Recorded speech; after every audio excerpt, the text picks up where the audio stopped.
Alright, we're starting video 6. Again, Thursday, Veterans Day.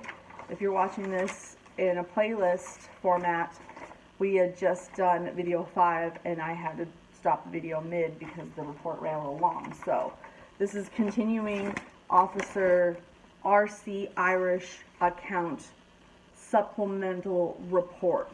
This will be the second report / narrative in the case file. Continuing, this was 4:20 a.m.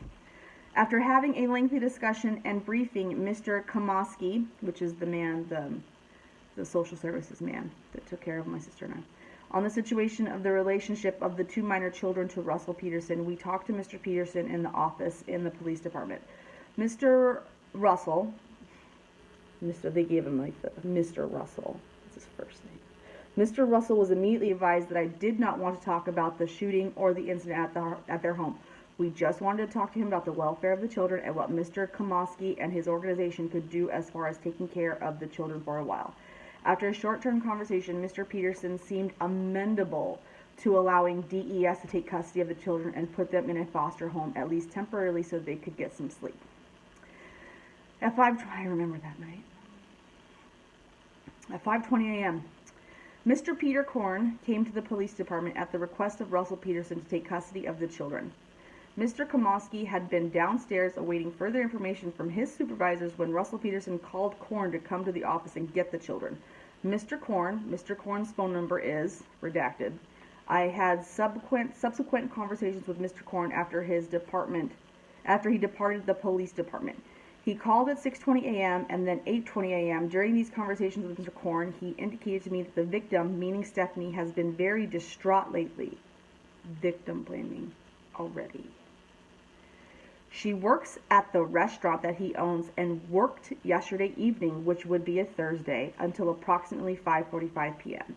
She is a pastry cook at that location. According to the other employees of the restaurant, yesterday she was very upset, unhappy about something, and the employees felt it was pending the 10-day trip that Russell was going to take to New York to a culinary seminar. Russell was scheduled to depart on Saturday to fly to New York and attend a 10-day special training program put on by the Chefs Group or Association. Mr. Korn stated that he didn't really want to badmouth Stephanie, but he is.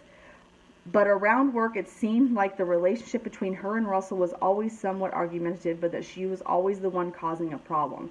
Korn stated that he could see her taking actions such as possibly killing herself, but he couldn't see Russell shooting her. He had never heard Russell say any mean words or complain about her or her activities around the house. He has heard Stephanie speak quite badly in a detrimental manner about the time Russell expends at his occupation, meaning at his restaurant, meaning it's for his benefit that he puts Russell in a good light because Russell ran his restaurant. This is all hearsay. Korn alluded to what he called threats that Stephanie supposedly made regarding Russell, but not necessarily meaning life-threatening type comments. Korn advised that she was very annoyed and apparently distraught because Russell was so wrapped up in his work. More so that he was a drunk and pissing on her in the couch. Know that for a fact. She taunted him quite often at work, and according to other employees, did get quite distraught yesterday, which would be Thursday, 7/8/1993. I'm not surprised. That sounds like my mom. She's just like me. When she's upset, she vocalizes it. When she's pissed, she lets everybody fucking know. And she was raised on the ghetto side, just like I was, so who gives a fuck? It doesn't make her a bad person for being mouthy. That doesn't give somebody the right to kill her because she's unhappy and verbalizes that to her coworkers. Continuing on. According to Korn, Stephanie was quite often talking about her miserable life and the problems that she was having at home. She was. That's documented throughout this whole thing, and I know for a fact she's very unhappy. All of this is leading into motive too, guys. All of it. Mr. Korn stated again that he didn't really want to badmouth Stephanie. He must have really badmouthed my mom to this fucking cop because the cop felt the need to say that twice now in his supplement report. He didn't really want to badmouth Stephanie, but it was obvious that there were problems between Russell and her. So there were problems between. So he's also building the case that there were problems. Problems doesn't usually mean that you're going to go home and take your own life. I mean, like, more problems between the two, so there's probably an argument, so yeah, 2 and 2 together there. And from his perspective, Stephanie was causing most of the problems. I'm sure she was. She was mouthy. But there's a reason why she gets mouthy. People just don't get mouthy to get mouthy. She wasn't that obnoxious. Think about that. 7:20 a.m. I received a call from a woman who identified herself as Phyllis Peterson, another gem in the Peterson tribe. She advised she was calling to verify that Stephanie was actually dead. Fucking bitch. She called Stephanie Stacy, which is evidently a nickname that Stephanie used at times. No, that's what her name was. That's what she was known as, Stacy.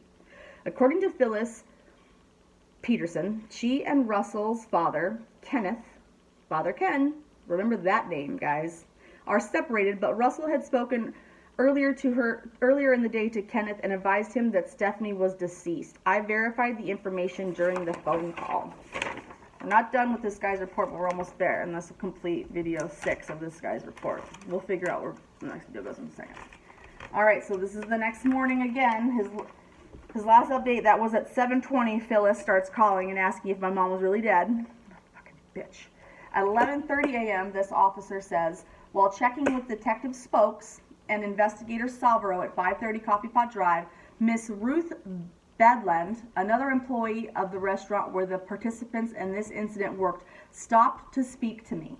She wanted to let me know that she had made arrangements for 2 rooms at Paco Diablo Resort for Russell Peterson and his parents, who were to arrive from Phoenix. Miss Bedland indicated that she felt that Russell was a real nice guy and she had known them both for several months. She really had no idea why whatever happened, but stated that she felt that Russell was a very nice person and this whole incident was very unfortunate. End of supplement report. Written by R.C.Irish.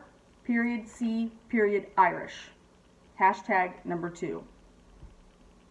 Date is July 12th, 1993. I'll show this to you for the record. Signed there by somebody named Irish. There's the date. It's the end of his supplement report. Now, the next video I'm going to drop is going to pick up. See all these next pages that I'm flipping through? They're like thinking, like, Nikki, what are you doing? Like, you're fucking covering shit up? No. These are the writtens. Like, what I've just read to you is their written accounts of it, which has got to go into it, to, hopefully alleviate any kind of, like, cover-ups and shit like this. But for some reason, like, I'm still finding inconsistencies. But anyway, we're flash-forwarding through the handwritten shit because I don't want to read it, and I'm reading the printed accounts. So then, what do we got next? Again, this is just a breakdown for the next pages. It looks like it's an incident breakdown. Who was involved, who's involved, all the, looks like every officer, but it's redacting their, it has their names, but redacting their addresses and numbers and shit. So that's cool. We've got accounts of every officer involved so I can, like, figure out what the fuck this is. The next page, oh, look at that. Evidence report.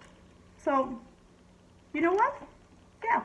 The next video I'm going to drop is going to be the complete evidence. The whole list of 39 things that they took from my home as evidence. Look at, I even made some highlighted notes. So this next video should be a good one too. So that'll be my next vid. Video 7 will be the evidence that they recovered from my home. Fun stuff.